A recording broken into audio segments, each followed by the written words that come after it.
city of Denver, the state of Colorado, you guys have been fucking amazing for the last 10 years.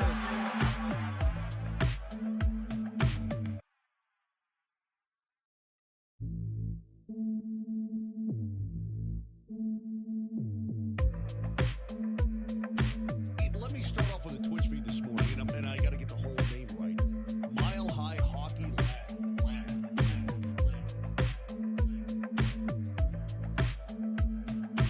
The city of Denver, the state of Colorado, you guys have been fucking amazing for the last 10 years.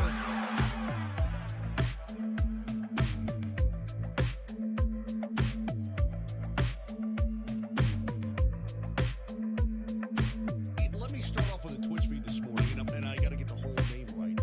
Mile High Hockey Lab.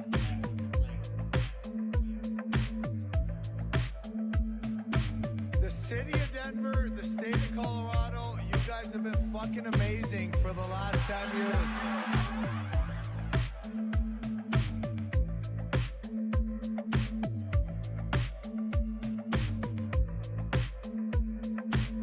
Let me start off with a Twitch feed this morning, and I got to get the whole name right.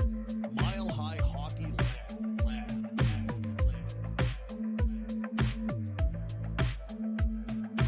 The city of Denver, the state of Colorado, you guys have been fucking amazing for the last 10 years.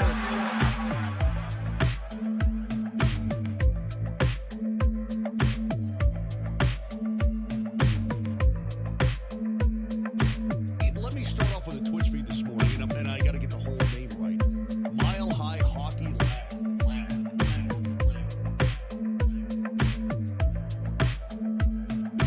The city of Denver, the state of Colorado, you guys have been fucking...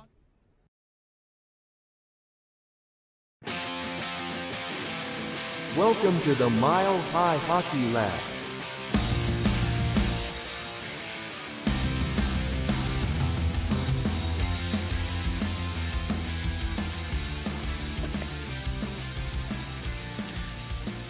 Hello and welcome to the Mile High Hockey Lab.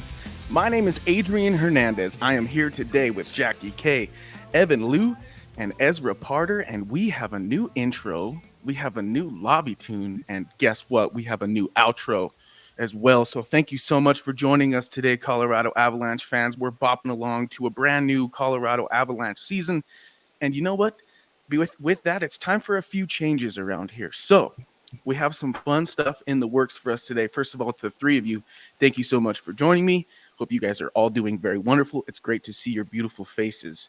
Folks, if you enjoy this broadcast, please head on over to our full catalog on Spotify and Apple Podcasts. You can find everything we've done there. This is actually our 70th installment of the Mile High Hockey Lab. So congratulations to the three of you. And congratulations to the fans who keep coming more and more as the years go by.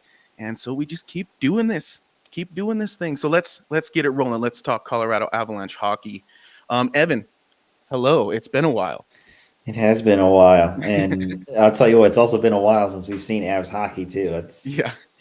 The withdrawals are here. We'll leave it at that. Yeah, definitely kicking in right now, especially with like the fall things coming out. You know, we got the pumpkin spice latte rolling around out the corner from Starbucks. It's just getting that feeling, the feeling in the air, like hockey and football and all the things that come with fall are kind of around the corner. So with that, we have some Avalanche news and camp and some funny sound bites and stuff like that to talk about today. So let's start there, Evan. We heard from Paul Bissonnette of Spittin' Chicklets.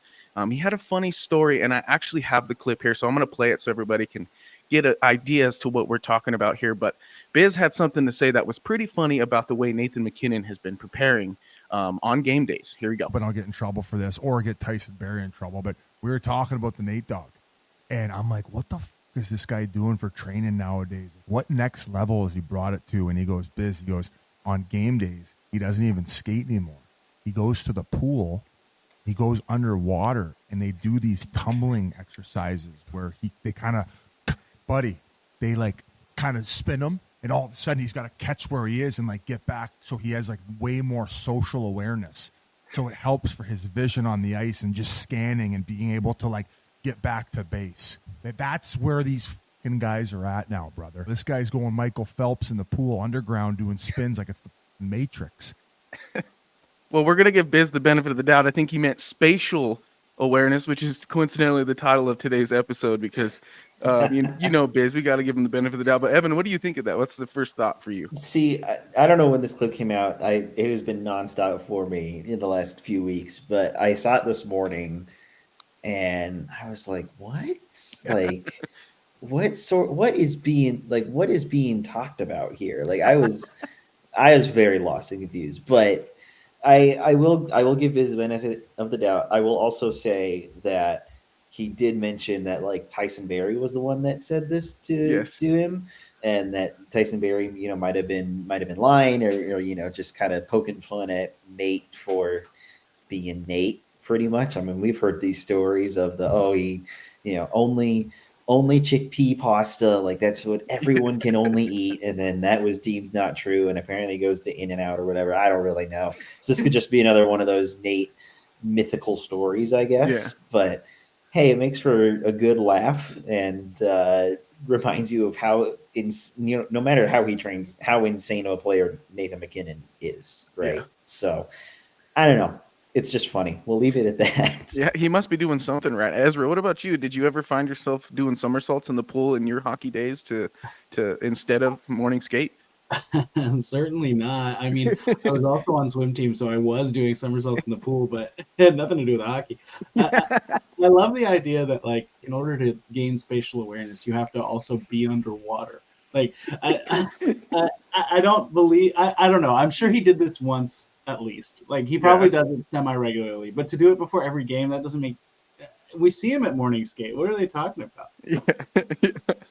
Yeah, that's a really good point. It's like, well, he's out there, so is he swimming and then skating? That's probably the only likely truth.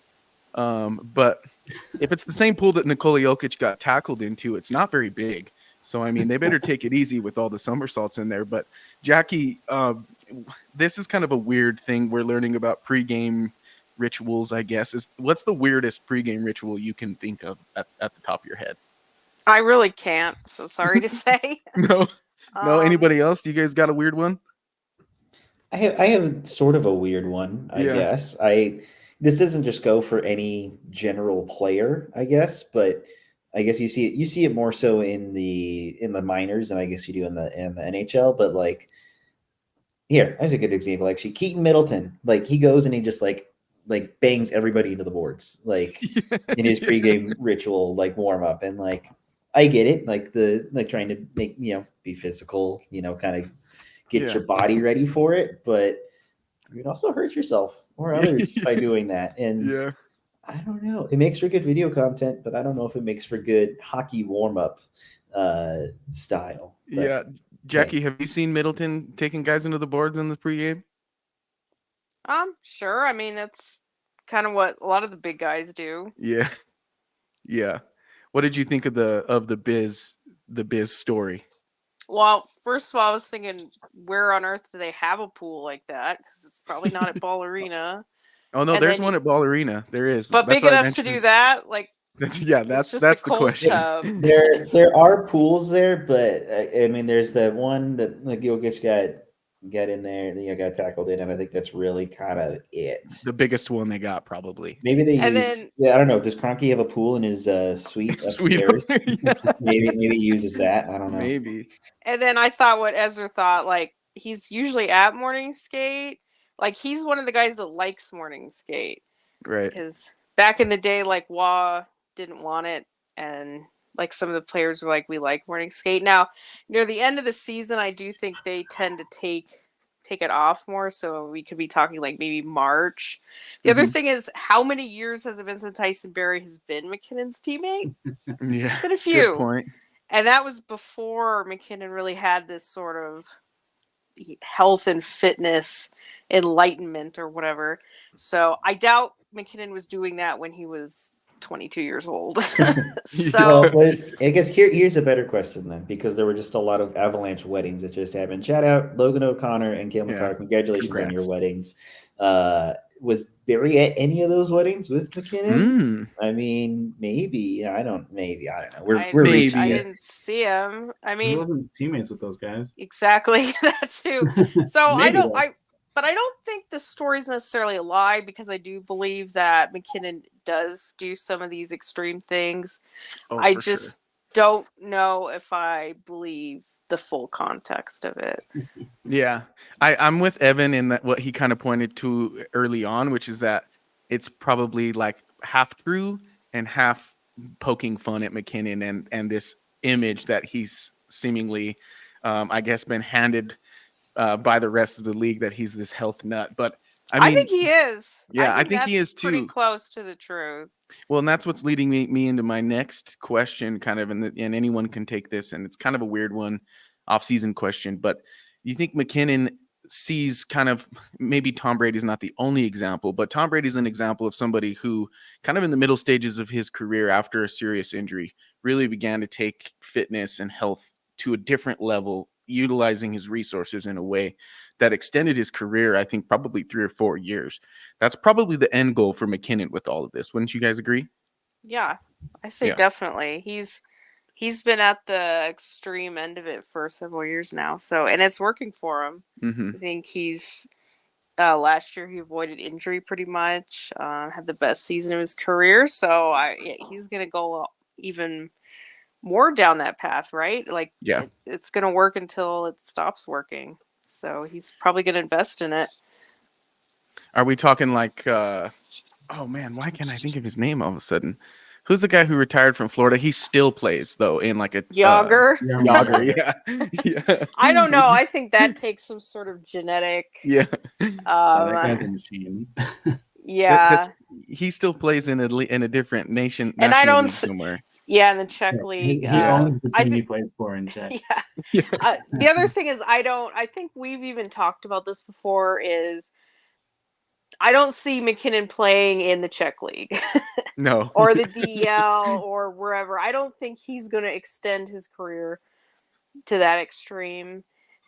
And also, is he going to really hang around as a fourth liner? That's the other thing. Like, at what Mhm. point, I do think MacKinnon's the kind of guy, and the way that he's treating his body and everything, to have that longevity where maybe he really can play out this 8-year contract he has.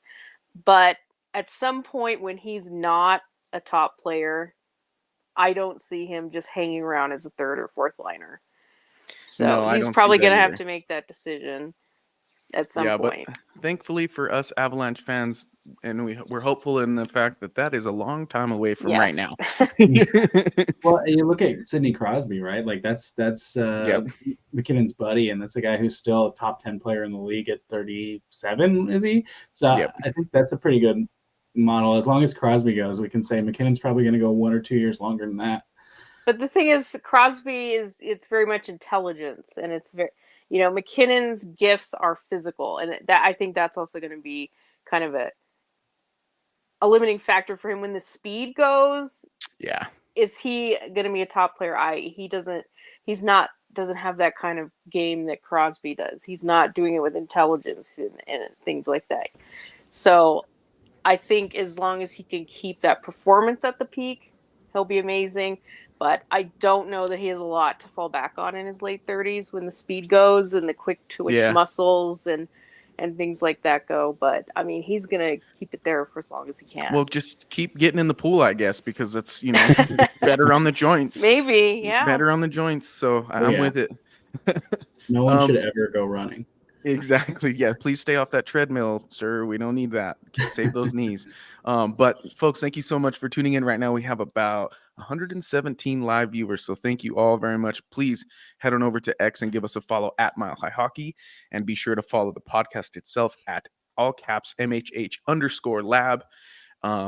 Let's talk about how we are a convenient number 43 days, Darren Helm amount of days away from regular season hockey.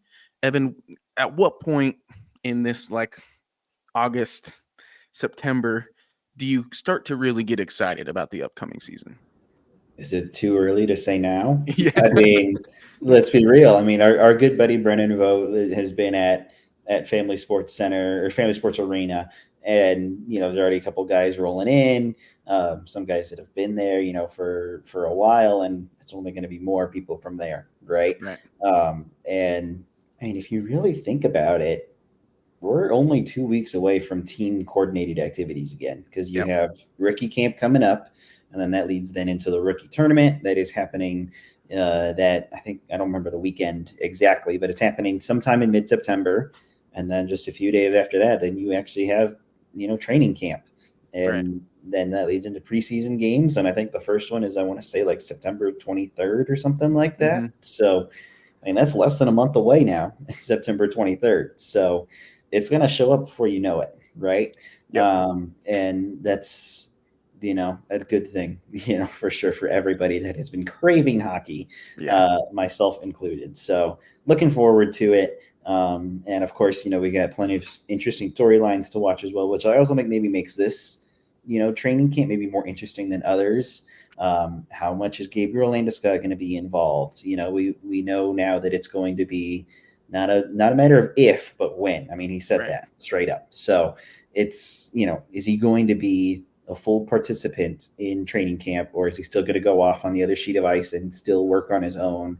Is he going to kind of do both, mix in between? So I think that also kind of really helps fuel up the interest and excitement of hockey being back, especially just knowing that part in particular about the captain being back. Yeah, we have Gabe being back. We have a young Cal Ritchie seeing if he can make it. We have a young Sam Malinsky seeing if he can make it. And then we have that void seemingly at 4C and on the penalty kill. That pretty much those are the big main things that I think most people will be keying on when camp rolls around. But Jackie, just to backtrack slightly, I said that we're 43 Darren Helm games away from the regular season. How excited are we? But we're going to be making new memories in this upcoming season. But how about that memory as we look back on Darren Helm scoring off the boards to send the Avs past the second round? What do you think of that?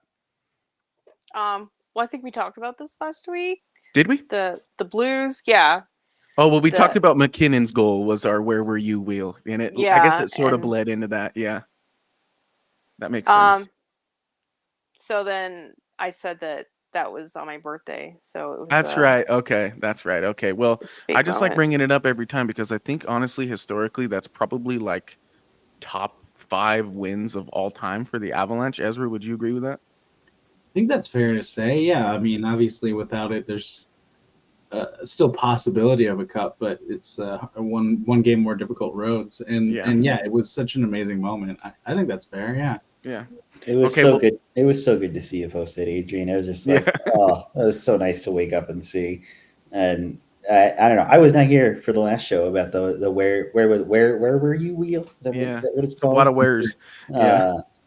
I don't remember where I was for game 5 of that, but I do remember game 6. I remember I was with my then girlfriend at the time, and she was house sitting for somebody, and we were just at this house.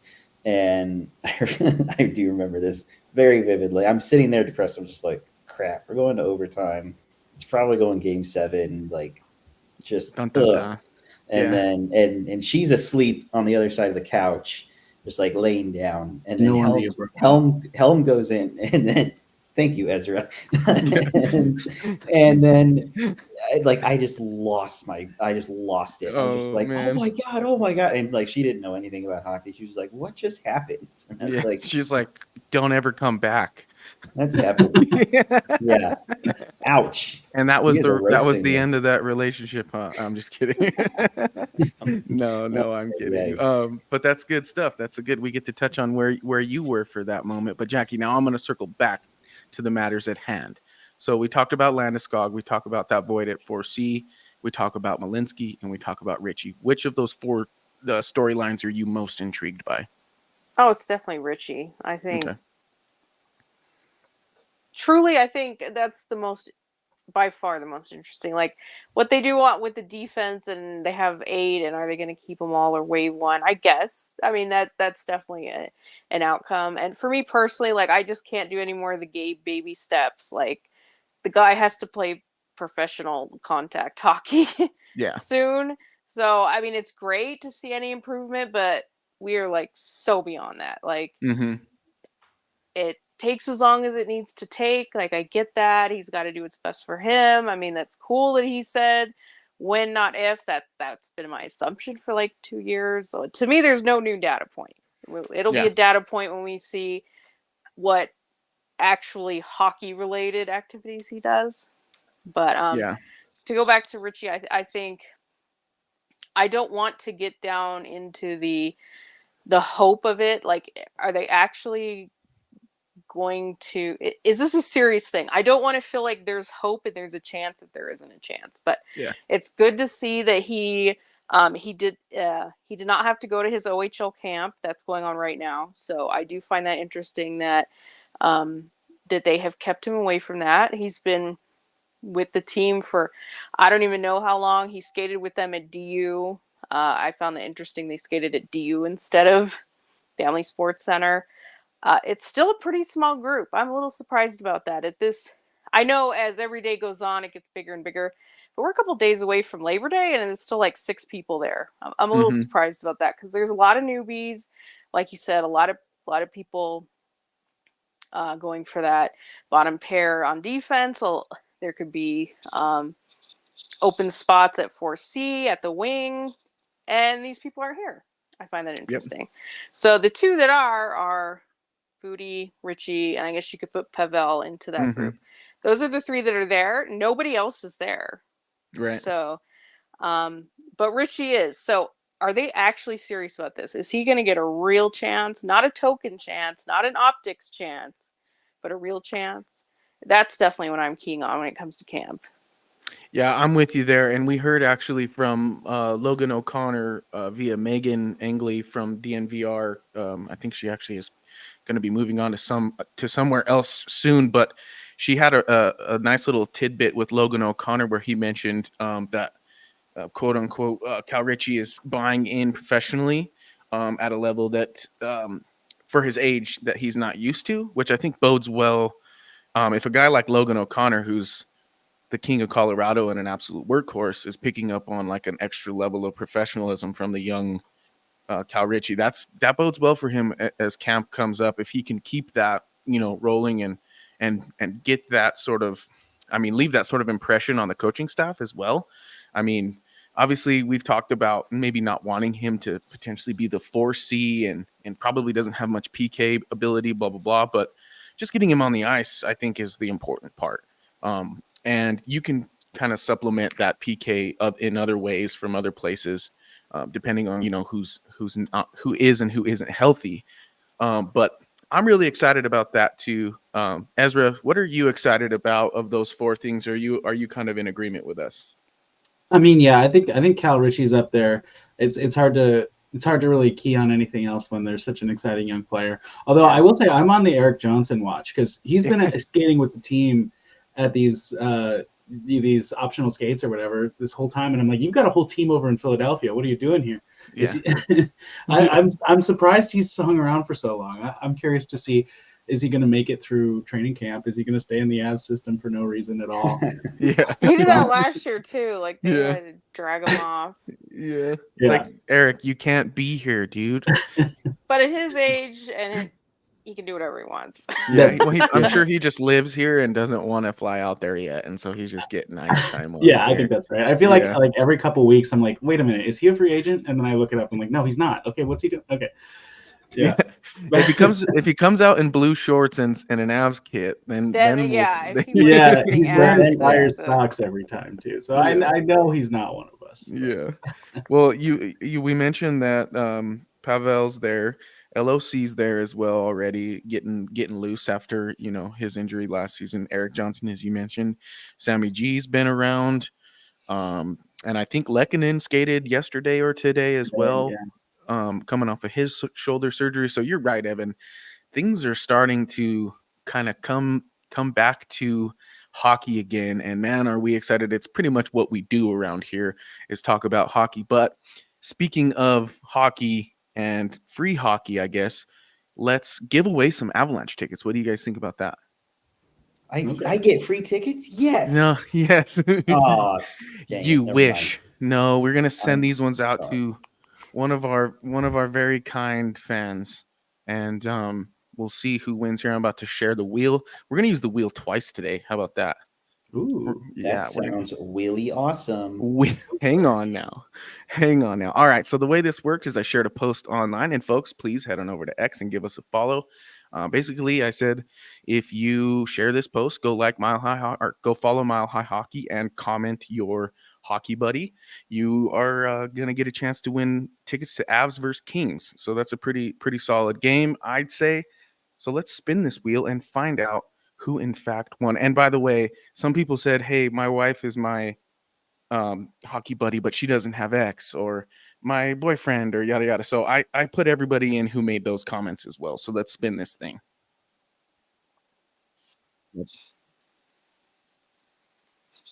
And we got oh.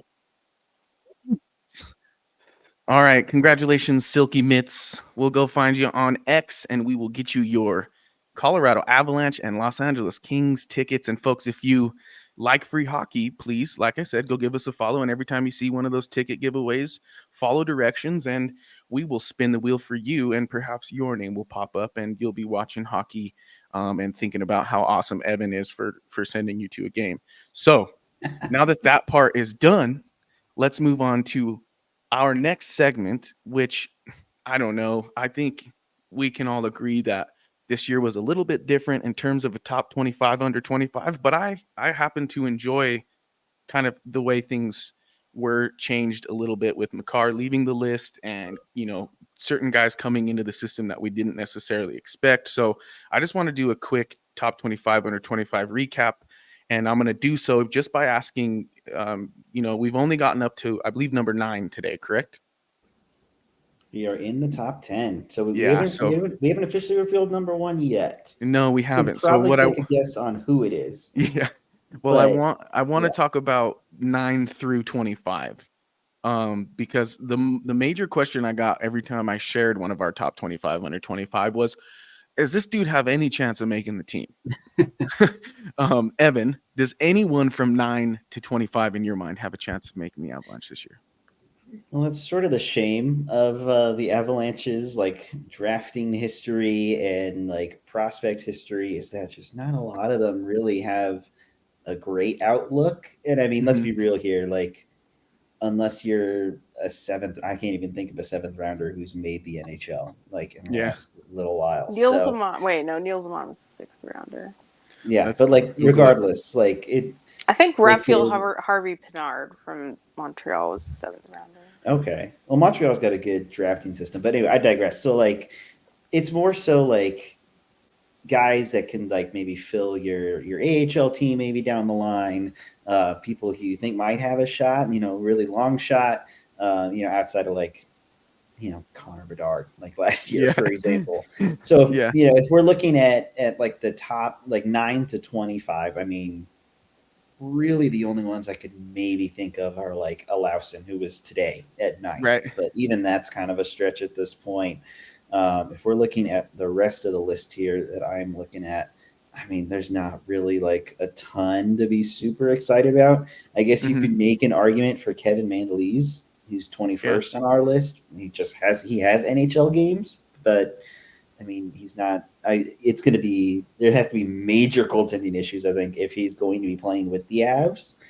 So I don't know. Like I said, there's not really a ton of excitement around any of these guys, and maybe Jackie can elaborate more on it since she's more in it than we are. But yeah, I think not a ton to be excited about, unfortunately. So I mean, they're not wrong that there's you guys even have a shot? Why do we go over them? You might as well know them. That's our job. Well, if they do work out by some miracle, then you know more about them. So thank you, or you're welcome. I mean, excuse me. But Ezra, you've written a few of the top 25 under 25 so far. Of the ones you've written, kind of who stood out the most to you once you kind of did the deep dive? Well, I mean, I have one coming out tomorrow that I'm pretty excited about, but I won't reveal. I won't reveal. That's not how it's done here. It's somebody who's been in the system for a while. I'll say that. But I also, I was actually out for a bit, so I didn't write that many of them. But I'm trying to think, who did I actually write? I should know this. It was either Mandalise or Cloutier. I think it was Cloutier. Yeah. And then I wrote Sage Weinstein as well. Neither of those guys I see as any kind of near to the NHL prospect. I think Sage Weinstein is really interesting because he was a guy who was undrafted, came to camp and put on a good show, and the team really just jumped on him and gave him a contract, which was pretty out of the blue and not very common thing in the NHL in general, but specifically for the Avs. So he's a guy who I'm like, they clearly see something in him, and he's a defensive-minded player who could really be an effective bottom six, bottom pairing guy, if he fully develops it to the peak of his ability. But he's such a long shot. It's hard to get too excited about him.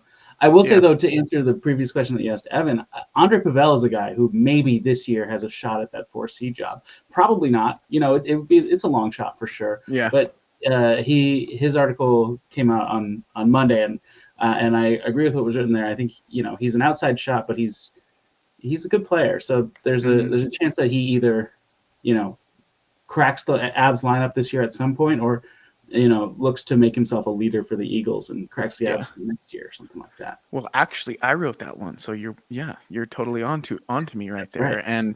And I'm with you. I had him as a dark horse last year because of how much we saw him early on before camp, kind of like we are this year. But Jackie, I noticed in the comments of that article, I think you said that he didn't quite have the NHL hands that you're looking for, and that's kind of what's holding him back. Is that what? Am I recalling that correctly? Yeah. Okay. Yeah, I said like puck skill. Yeah. I know they love his work ethic. I just don't think the talent's there. And I know that people would say, well, it's fourth liner. Like, how much talent do you need? Like, what do you need from him? Can he just take face-offs and penalty kill? But you have to have puck skill. Like, there's just so much pressure in the NHL. You have to tape pass. You have to be able to hold on to the puck. It's a minimum level requirement for any position, any role. I just don't think he's quite there. I mean, they only played him 2 games last year, too. I really feel like if they were kind of getting him ready for that real chance this year, they needed to play him more than 2 games. Like I'd always said, Malinsky got his 20 plus. That's what you want to see. That's when you see, like, okay, they're thinking about it. They're ready to move him along. He does have another year. He's there. Like I said, they love the work ethic. I just don't see it personally. Do I think he's going to get a game or a few this year? Probably. I do think a lot of guys on our list will probably get some games. But, that's where I'm at with Pavel. I mean, I guess, do you want me to highlight one guy that I think maybe... Yeah, let's hear it. And it was, I don't remember his exact number, maybe it was like 23. It was the first one I wrote. Zakhar Bardakov, the guy that they got in the Curtis McDermott trade. I think a lot of people are sleeping on him.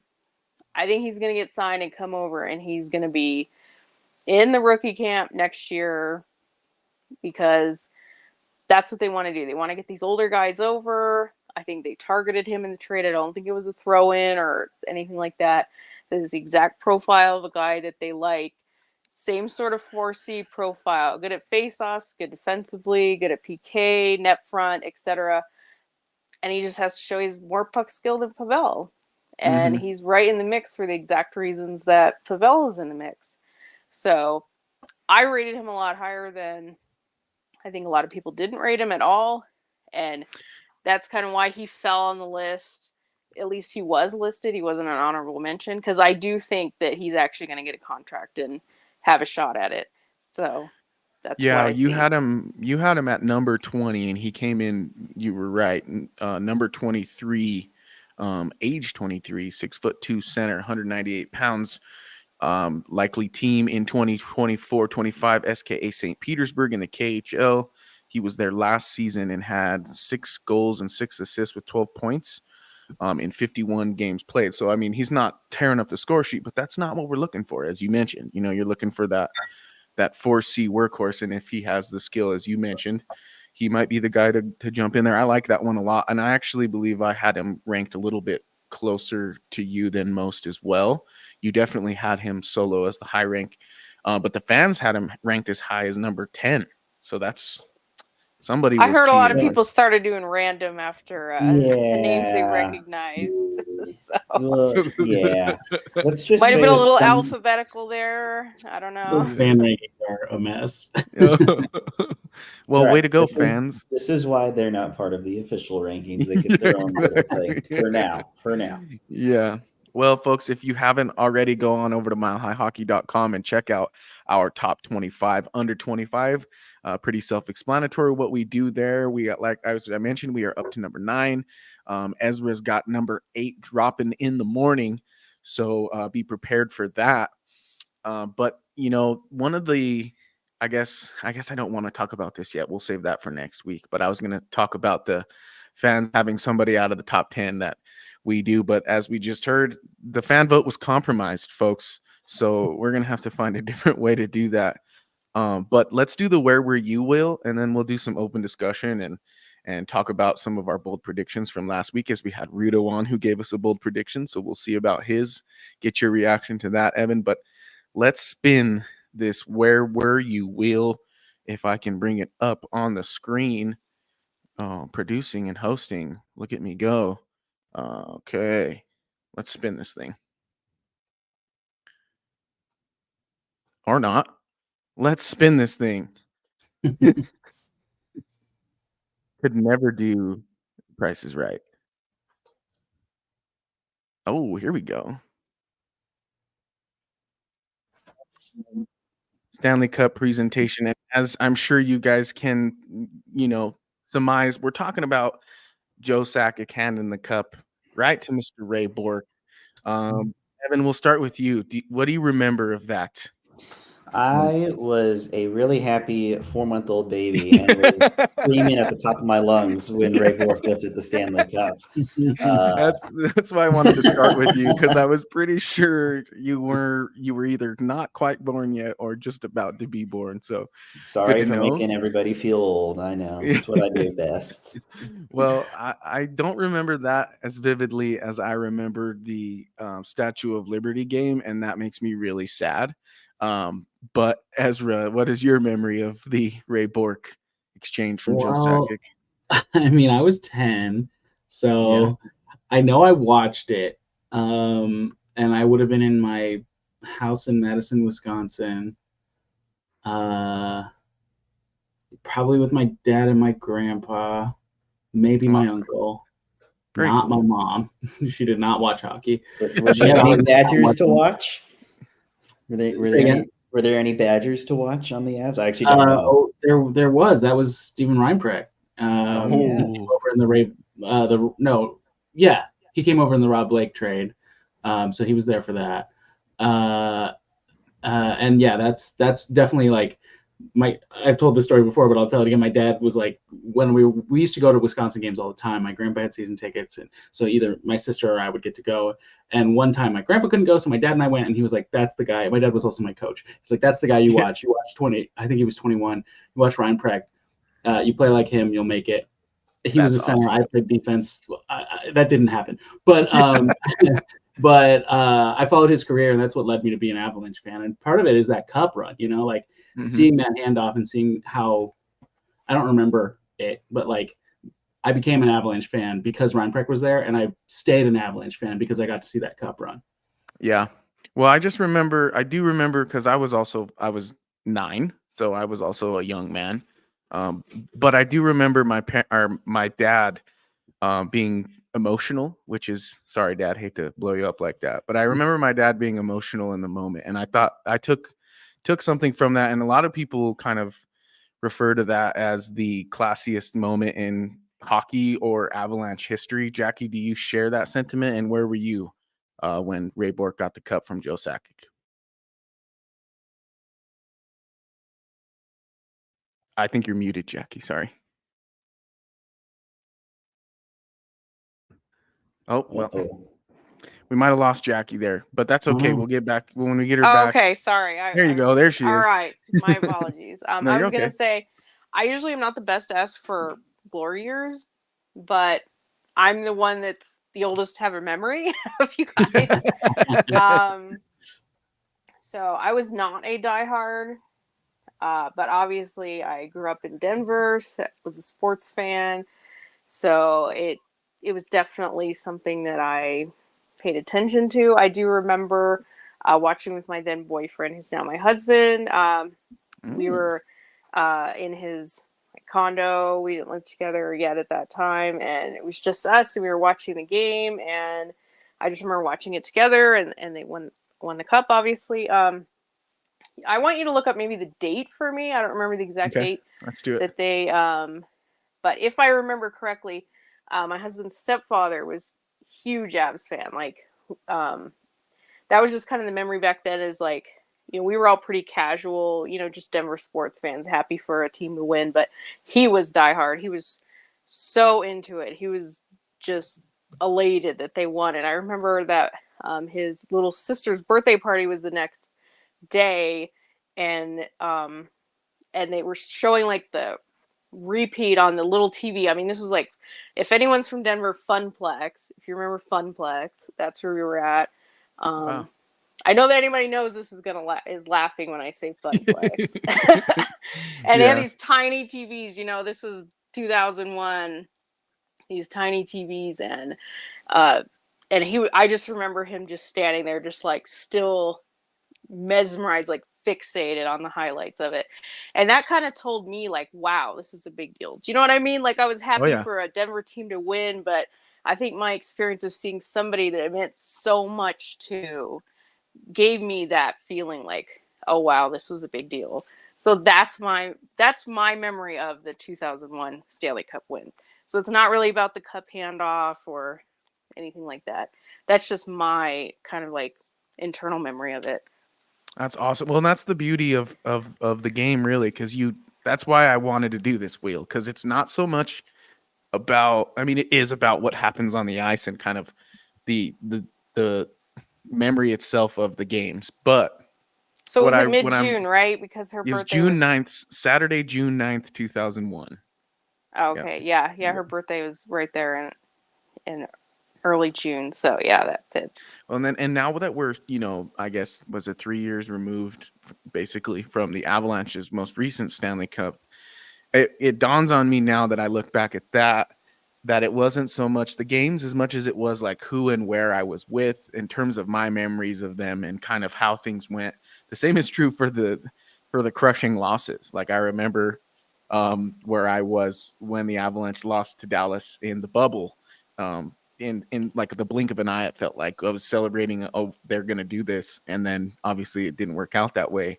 But I just found this idea cool because of that, because you start to realize as you get older that it's more about who you're watching the game with rather than what's happening in the game. So folks, if you are excited about another year of hockey, join the club, because we get to do it with our loved ones and get to have these memories together. So keep tuning in. We're going to keep working through these where were you memories, especially, you know, as we don't have much hockey to talk about yet, but we will, and we'll keep spinning that wheel. We'll come up with wheels every week if we have to, because I love that thing.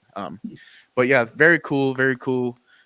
Just one last thing, if I remember right, that was like Joe Sakic just going Joe Sakic in that game too, which that's something that I'm excited about, because, you know, we still have guys like that on this current era of the Avalanche team, the Nathan MacKinnons and the Cale Makars, who can just have those performances that create those memories. And Jackie, you've mentioned before, as long as they got those guys, they might be able to skill their way in.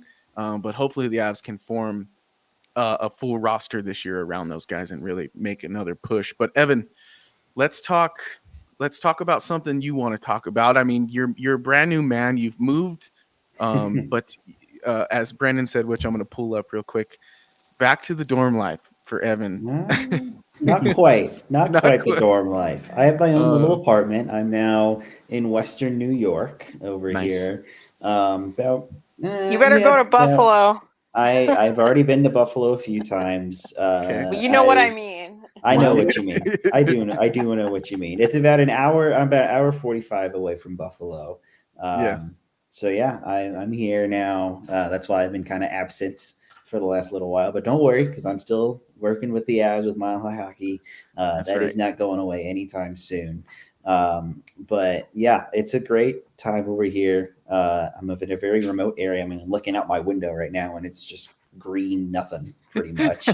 Green nothing. That's remote New York for you. But no, I'm excited to go to Buffalo, catch some Sabres games, catch some Bills games, get the Bills Mafia look. Sadly, the university that I'm at does not have a hockey program, so don't get to do that. But that's okay.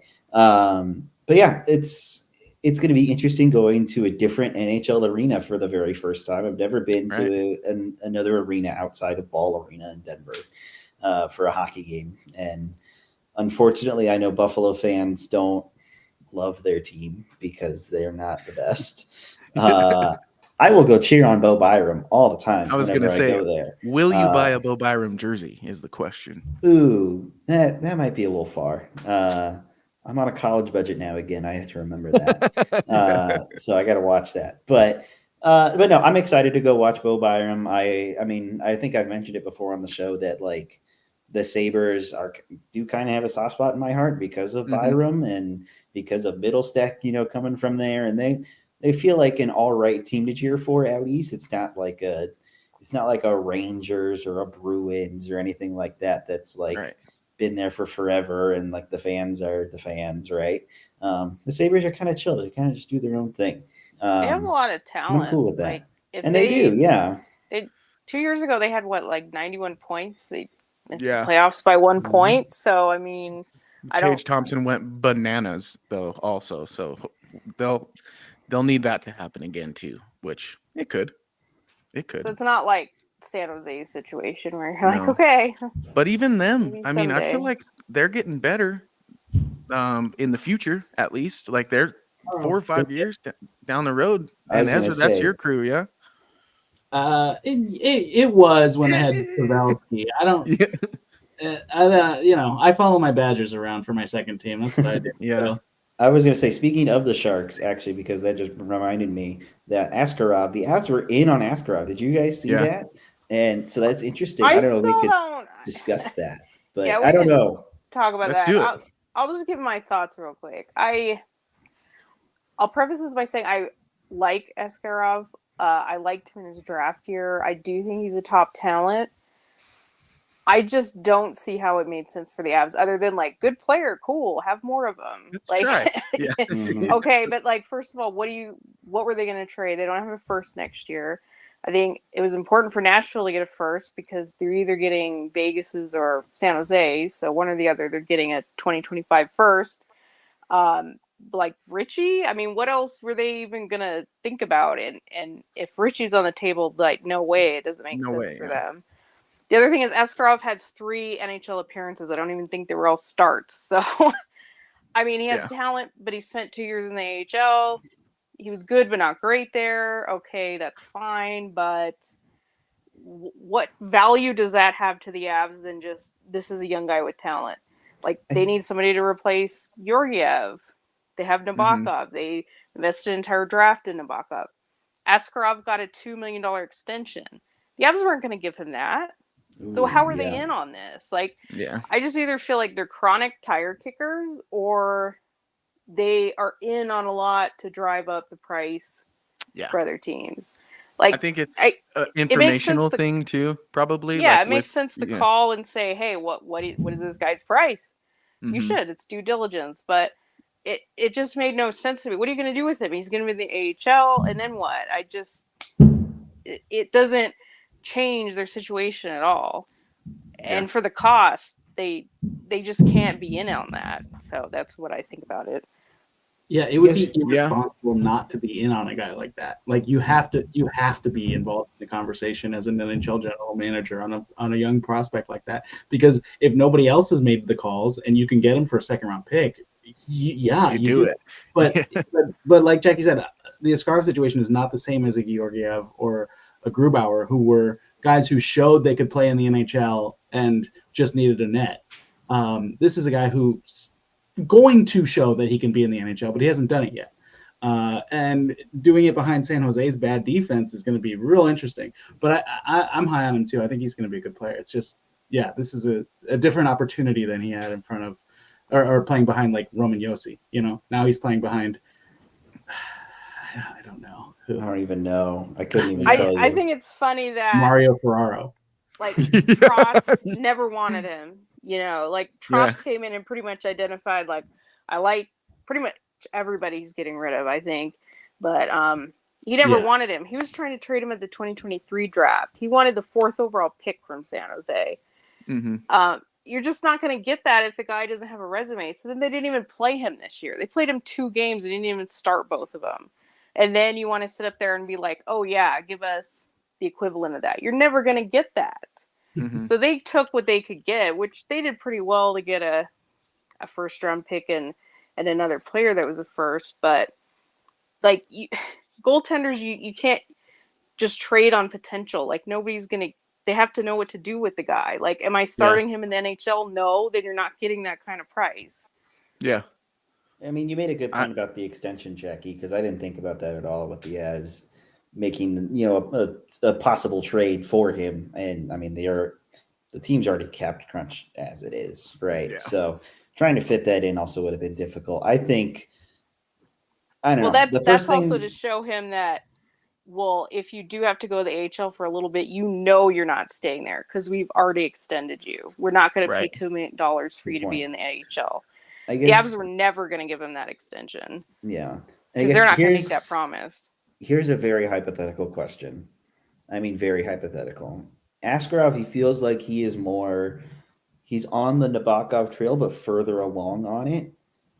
And the Avs, I know that we've pondered if Annunen is really the guy for the backup. Would you trade one of Annunen and or Nabokov for Askarov, or would you have? I guess is a better question to ask. I mean, sure. I if it was just Annunen or Nabokov and not Ritchie and a first, I would have traded Annunen, and I'd be fine seeing which rose to the top between Askarov and Nabokov. I think that'd be cool, but do the Avs have the appetite for 220? I think Askarov's 1 year older than Nabokov, but basically the same age, 22-year-old goaltenders, no NHL experience. No.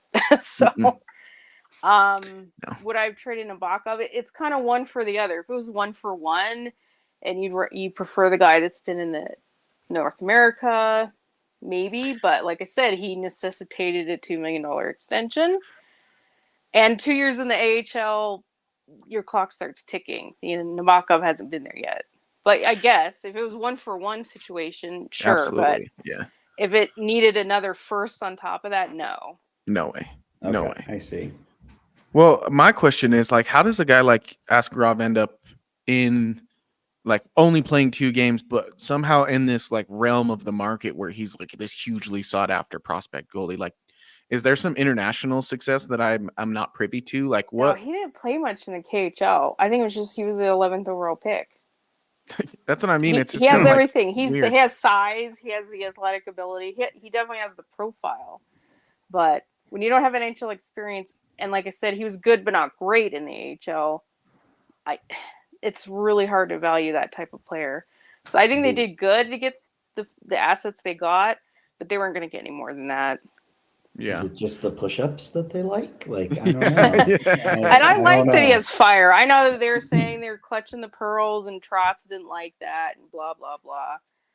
Trotz just likes who he likes. That wouldn't have bothered me at all. You want a guy that has a little bit of fire.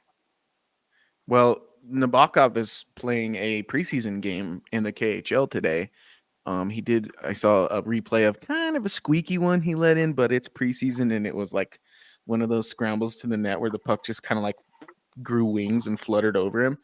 And I still think that he's gonna come over sooner than people think. At least I hope so. But I mean, it's easy to sit here and be like, and I pull my hair out with some fans how like anybody who gets acquired is just like, well, why didn't the Avalanche do that? Well, it's like it doesn't really work that way. If the Avalanche could trade someone else's assets for a guy, they totally would. But I just with the Askarov situation, like I don't see anything where it's like we needed to try. As much as we say like you do your due diligence, that's one thing, but to really make an effort to get him with the way the Avs are with their current goaltending situation just doesn't make sense. And Jackie, like Evan mentioned, the contract part really put the nail in the coffin in that for me. So, but good to talk about Nabokov and Askarov. Is there anything else that we haven't really touched on here today that you guys want to talk about? I just want to say real quick, Askarov has never posted a sub 900 save percentage for over like a full season in any level. When he gets more than a couple of games, he hits like 920. He's very good. Wow, that's really impressive. Yeah. Okay, so foot firmly positioned in my mouth, but that's okay because that's why we're here. We're here to learn. Thank you, Ezra, for teaching me today. I just looked it up. Didn't know either. Well, I was just curious. I mean, that makes more sense of the way he's viewed on the open market because I'm like, what? Like, I had hardly heard of him until this kind of off season, which I guess makes sense when you're. But the other thing is he behind lost the UC Soros, in the AHL playoffs. So there's a lot of like, pluses and minuses, I'd say. Yeah. Well, folks, there's 353 of you currently watching us, and we would like to thank each and 353 one of you for tuning into the Mile High Hockey Lab. If you enjoy this broadcast, please head on over to milehighhockey.com, and on X, give us a follow at Mile High Hockey, and the podcast to follow at all caps MHH_lab. Before we get rid of you all, that's a bad way of putting that. Before we get rid of ourselves in front of you all, let's recap what Rudo had to say in our bold predictions last week, Evan, because I want to get your reaction. Rudo said the Avs won't do anything for the rest of August and that Cal Ritchie gets NHL games this year. Agree or disagree? I mean, you can definitely give him the ding for the Avs are not doing anything for the rest of August because I think we're only a few days out from it ending. Yeah, I think I'll give him the ding, but if he's wrong, we'll do a Mile High minute. And I guess what is anything? Is a PTO count as anything? Or yeah, I'm substantial, anything. but yeah, it's been pretty quiet. The Ritchie thing, I could definitely see happening. Okay. And I know we've gone over it too in the past of like, could he be the 4C? Could you play him there? And I know we've argued that, debate kind of into the ground by this point. I don't know. I feel like that's really the only place that I feel like Jared Bednar would trust him to play right now. And I'll put that in quotations because Bednar is going to go with the guys that he knows and trusts. That's just how he runs the system. And, does he want to try and experiment with that? I know Jackie kind of said it earlier. Like, do you really want to give him a real true chance? That's definitely left up to interpretation. That is for sure. It just looks so different. Like think about, they played 19-year-old Gerard. And I know they weren't good back then, but I'm just saying it as an example. When they've committed to a young guy, they're all in. Like Bednar works with them. I think at that point he has a good handle about like giving them enough to do, but not, and then he's not too harsh on them. I think he has a good balance. Like I know it's like, oh, Bednar doesn't play young players, but there's a huge difference. He had Mikko and Comfer and Byram and Newhook, and I guess Newhook you could call his, work with him a little iffy, but when the organization was like, this guy's here, he's staying, then there's the commitment knowing he's here. Yeah. We're going to work with him. And I think it would just look so much different. I do worry about that 9-game trial. If it does happen, that's going to look like fourth line minutes with Kiviranta. Yeah. And then, he was in the NHL and he did nothing. So he's not good. Was with, exactly. That age. So that's tale. My concern. Like, I'd love to see him play a game. That's cool. But I really don't want to see it without commitment. So that's why I say it's so different. The circumstance is completely different if there's commitment or there's not. So and at the same time, though, I mean, this offseason, Cal Ritchie has been with the team this offseason in a way that other young players really haven't. So, which is good. It's giving me a little bit of hope because he's been around. He's showing that he has a work ethic. Like you said, the comment from O'Connor. Like I even know that he said in the past, that Ritchie said in the past, he takes inspiration from MacKinnon, like to that degree that surely he doesn't have the resources to do what MacKinnon does, but that even before he was drafted to the Avs, he was inspired to make that commitment to his fitness and nutrition is huge. But right, Well. so you're seeing these things of like, this is good, this is heading somewhere good. I am getting my hopes up a little, but Well, even Jackie's on hope. Yeah. I know. Well, I know. When I'm even hoping, it's like, oh boy. But Well, all he if really that needs is hope a gets swimming pool, dashed, right? Yeah, that's right. He's All gotta he get needs out is a swimming pool. He's good on. He's got true. all the Well, resources. maybe he can use the one at Ball Arena. He can Work on he his. can do the somersaults. Biz called it social awareness. Bless your soul, Biz. And then Evan, I want to get your reaction. I'm going to get your reaction, all of us, and then I'm going to have you make a before seasons end bold or before seasons start bold prediction kind of thing, because that's kind of what we all did last time, and most of these won't settle. But Ezra said all 8 defenders will be on the roster to start the season. Yes or no? Ooh, that is a good one. I'm going to say no. I don't think so. I feel like that the Avs, I feel like the Avs might only carry 7, or they might play with 7, I guess. And I don't know, for the hell of it, they'll make Kiviranta play on defense or something if they need to for cap reasons, because they did that with Caleb Jones and tried to play him at forward, and McDermott, and I don't know, that's their thing now, I guess. Yeah, it's their thing. And I don't know, I feel like out of the 8, Sam Molinsky's unfortunately the odd man out and might start the season with the Eagles. He's not your 4th line center? What are you talking about? As much of a shame as that is to say. Can I just say we haven't seen Josh Manson? Knock on Good wood. point. Now I know he'll probably show up tomorrow and be like, haha, you were wrong. I'm Throw just his hair saying. into the wind. Haven't seen Josh Manson. Well, with that, Jackie, your bold prediction before the season starts was that the Avalanche would be adding a goaltender via the waivers or trade before the season starts. Evan, yes or no? I was going to say, I know that's Jackie's thing as of late, is that they're going to get somebody else. And I'm going to agree with her. I think they will. Okay. But I don't think it will be a backup. I think it'll be a different, third goaltender. Because I think, I'm trying to think now. I think because we have Georgiev, Annunen, Minor, Berlitsky, Mandalese. That could definitely be, that would be in their playbook, is to trade for a guy that's cleared waivers, like a vet, but he's already cleared waivers, so then they can just throw him on the Eagles. Mm-hmm. I think that's definitely a possibility. Yeah, so I think my that's prediction a possibility. does cover that. It's either trade either sign a guy to be the backup or trade for a guy that's cleared waivers to be the third. Fair. I can see that Kevin definitely Lankinen happening. somehow doesn't have a contract yet. Say Martin Jones. He's out there. There he is. Destiny awaits you, Martin Jones. Destiny awaits you, my friend. We've gone over this so many times before, and it's already happened so many times before. Jonas Johansson, I think he's playing overseas. Come back. And then mine, which I think you kind of touched on already, Evan, was Belinsky will make the opening night roster, and you said already that you kind of think he's going to be the one that gets the chopping block. So before I get your bold prediction, I do want to circle back to the 7th rounder thing we were talking about. Just give you some info. Ezra, your boy, Joe Pavelski, most games played ever by a 7th round pick. Oh yeah. And these guys are active, quote unquote. I would not, he's just retired, I'm pretty sure. So Andre It Palat. was so different back then, though. Andre Palat, Eric Haula, Nick Dowd, Frederick Anderson, Mackenzie Weegar, Matt Waugh, Dominique Kubalik, Pierre Engvall, Victor Olofsson.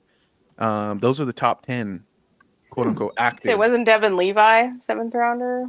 Devin Levi. I don't see him on this. Devin Levi, goaltender. 30 games played. Aiden Premu. Some interesting. I know Dustin Wolf was also 7th. He was actually drafted after Minor. That's. Oh wow! I got some names for you guys. Definitely. I did not know that. Kyle Burrows, Jacob Megna, Jacob Middleton. So Sean, that's Samuel Walker. Just kidding. Pump the brakes. So, hey, it's possible. It's possible. You could be Joe Pavelski, but you could also not be Joe Pavelski. that's a real broad, that's I will say it really was broad. different back then. Yeah. It was All right. Well, Evan, you're going to give us your season before season starts bold prediction, but I want to play the music first since we'll give you the honors. You're back. You're the only one making a bold prediction this week. How about that? It's a bold strategy, Cotton. Let's see if it pays off for him. I call that bold talk. All right, buddy. Let's hear it. All right. I feel so special. I'm the only one, huh? I'm going to say that, I'm going to go down this route. So this week was my first week of classes, so I got to get used to the whole college thing again. Okay. And I'm going to say the same for some of the other collegiate Avs that are in specifically DU system. I think we're going to see Torrey Pittner and oh God, why am I blanking on his name? Fisher? Fisher. There you go. Jake Fisher. I think that they are going to see multiple preseason games. They're not just going to get one. I think they're going to see multiple preseason games. They're nice and close. Right Are you up talking by about the 25. Avs? Oh, they can't. I'm sorry. Sorry to shoot your prediction down. They can't. They're not going to beat Tampa. Shoot. Oh, it's Well, like not dang it. allowed? Yeah. The Oh. NCAA doesn't allow it. No. Well, darn you, All right. NCAA. Well, Sorry. then I didn't mean to Hold on, shoot I it got- down, but they're not going to be there. No, you're rescuing him from a failed bold prediction. That's you should be All right, right. I Thank want you you. to be right. No, you're I not. want you to be right. Ay. You're already wrong. Make another one. Welcome back, huh? I'm rusty on my hockey knowledge. Another one. Because he's studying Shoot. classes. Syllabus day. Yeah, it took I was me gonna out, say. man. Syllabus day. Shoot, that was a really good one. I was happy with it. No, Yeah, no, straight. it wasn't. How about this? How about I prompt you? Okay, go ahead. Nico Rantanen, will he get paid more or less than Nathan MacKinnon when his next contract comes up? Oh, less. Yeah, it has to be less, but I like this. I like If he this. gets paid Is more it- than McKinnon, Oh yeah, is let's it more or each get a less bold than prediction 11 out and of a him. half? Yeah, let's each get a bold prediction out of him. I like That's Yeah, true. I would That's say. true. I do like this. This might actually happen before. Well, probably not before next show, but maybe before the season. Yeah, it could happen before the season. That is a good point. I'm gonna say, I'm gonna go down this route. I'm gonna say Rantanen. I'm gonna go down this route, but I'm gonna go down the route that people don't like. I'm gonna say Rantanen does not re-sign before the season begins. Ooh. Ooh. It's not I going to be a think- happy ding. So this I means think- before the season starts, like regular season puck drop. Yeah. Yeah, Which Okay. means we're going to be in for a negotiation next offseason, which will be Landeskog-like. but I was gonna say, but I could see it happening. Like, I think their first game is October 9th. I could see it like October 10th or October 11th. Like, it might just be like little things that they're working out, and it just bleeds into the start of the regular season. Just a You're little bit. beautifully playing both sides of the fence right there. That's how you radio. That is how Oh. you radio, my friend. I'll make a prediction. September 29th, it'll be 11.25 for 8 years. Oh my Wow. goodness. You're calling your shot. 11 Yeah. what? 2.5? 11.25, which I believe would be an exact 2 million raise. Yeah. I think he made 9.25, so 8 years? 11.25, 8 years. I'll say September 29th. Oh, I like that one, Jack. If you call that one, I mean, I do know. we just let you just do bold predictions only, like Jackie's bold prediction corner? Well, considering I went 0 for 1 without even trying, I think that might be a good idea. I do like the prospects getting preseason games, though. I like that angle. Nice. How many preseason games does Ritchie get? I think maybe you could make this one. That's a good one.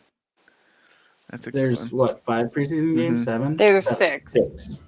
6? I was so close. On I both bet you he sides. gets 6. I was going to say I think he gets 6. I think he gets 4 or 5. If he plays Yeah. them all, if he doesn't play them all, I I think don't that's a think good anybody sign. plays them all, No. but 5 or 6 is possible. Yeah. Dig it. I'm gonna say just to be a little different. I'll stick with 4. Okay. I like it. I'm I'll just take adding the under. I'll take the under. You can decide if that's good or bad. under 4 games. Yeah. Okay. Oh, And Ezra over 4 games, at least 4 games. Yeah, I like that. Okay. All right. So yeah, you're gonna have to write all this down. So I'm writing it down. Miko, Richie's. This is and some then serious. the We got Avs won't outstanding do anything in one. August. Cal Ritchie will play NHL games this year. All 8 defenders will be on the roster. At least 4 preseason games for Cal Ritchie. We're going to add another goaltender. On September 29th, Miko will get signed at 11.25 for 8 years, and Cal Ritchie will play under 4 games. Malinsky will be on the opening night roster. Miko will get paid less than MacKinnon, but will not be re-signed before the season starts. Man, there's going to be so many dings. I was going to say, we're going to have to get a lot of dings or a lot of X's. Yeah, we're going It's to true. be. We'll see who gets the most dings. I'm just going to be wearing this clicker out. Do you have a Miko prediction then, Ezra? Because yeah. Oh yeah, I do. 11.5 for 9 years, signed on September 30th. All right, let's add it. September 30th. Oh my goodness. September. Welcome to the off season. We're making Adrian do a lot of work. What was the figures? 11.5 at 9? 11.5, 9 years. September 30th. You guys are lucky it's fantasy football season because I'm good at numbers right now and remembering all this stuff. So, all right. Well, we got an absolute smorgasbord of bold predictions to settle next time we get together, if it's not until the season starts. So, or at least preseason starts. So we'll find out about these bold predictions, folks. Thank you so much for tuning in. This has been the Mile High Hockey Lab. I'm here today with Jackie, Evan, and Ezra.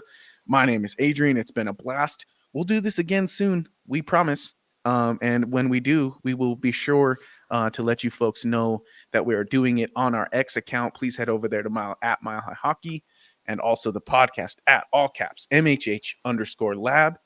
Go to milehighhockey.com and read our top 25 under 25. And as usual, go Colorado Avalanche.